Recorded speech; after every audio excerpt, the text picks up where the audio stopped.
మన తెలంగాణ రాష్ట్ర ముఖ్యమంత్రి శ్రీ రేవంత్ రెడ్డి గారిని, మన ఆంధ్రప్రదేశ్ ముఖ్యమంత్రి శ్రీ చంద్రబాబు నాయుడు గారిని నేను విజ్ఞప్తి చేస్తున్నాను.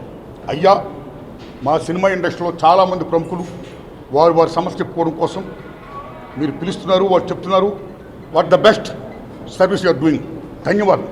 ఇండస్ట్రీ డెవలప్మెంట్ కోసం వాట్ ది బెస్ట్ కాంట్రిబ్యూషన్ మేము చేస్తామని చెప్తున్నారు, ధన్యవాదం. The same time my humble request, దయించి వారినే కాదు ఫిల్మ్ ఇండస్ట్రీకి ప్రాతినిధ్యం వహిస్తున్నటువంటి ప్రొడ్యూసర్ కౌన్సిల్ వారిని, ఫిల్మ్ ఛాంబర్ వారిని, సేమ్ టైం సగటు నిర్మాతలను కూడా మీరు ఆహ్వానించండి. వాళ్ళ సమస్యలు తెలుసుకోండి. ఎన్నో సమస్యలు దే ఆర్ ఫేసింగ్. చాలా సినిమాలు థియేటర్ దొరకట్లా. ఎన్ని సంవత్సరాలు బట్టో అనేక గవర్నమెంట్ విజ్ఞప్తి చేస్తున్నాం, సగటు సినిమాకి థియేటర్ మీరు ప్రొవైడ్ చేయండి అని. ఇంతవరకు డిమాండ్ నెరవేరలా. ఆ ఒక్క డిమాండ్ కాదు, అనేక డిమాండ్ నెరవేరలా. కాబట్టి దయించి వీళ్ళని కూడా పిలవండి, ప్రొడ్యూసర్ కౌన్సిల్ని, ఫిల్మ్ ఛాంబర్ని, సగటు నిర్మాతలు పిలండి. వాళ్ళ సమస్యలు తెలుసుకోండి.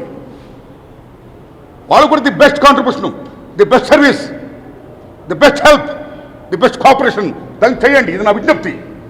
సేమ్ టైం రేవంత్ రెడ్డి గారు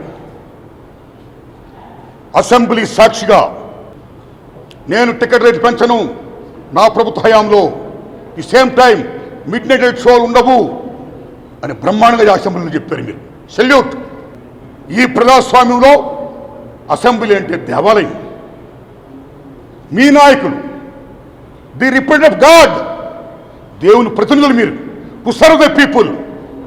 కాబట్టి అలాంటి అసెంబ్లీ దేవాలయంలో మీరు ఏం మాట ఇచ్చారో ఆ ఆడిన మాట తప్పకుండా ప్రేక్షకుల్ని, సగటు నిర్మాతని, టోటల్ ఇండస్ట్రీని, మొత్తం పరిశ్రమ మనుగడని కాపాడవలసిందిగా, ఇంకా టికెట్ రేట్ పెంచకుండా, ఈ మిడ్ నైట్ షో లేకుండా మీరు చేయాల్సిందిగా హృదయపూర్వకంగా తమరిని, సీఎం చంద్రబాబు నాయుడు గారిని నేను మరీ విజ్ఞప్తి చేస్తున్నాను.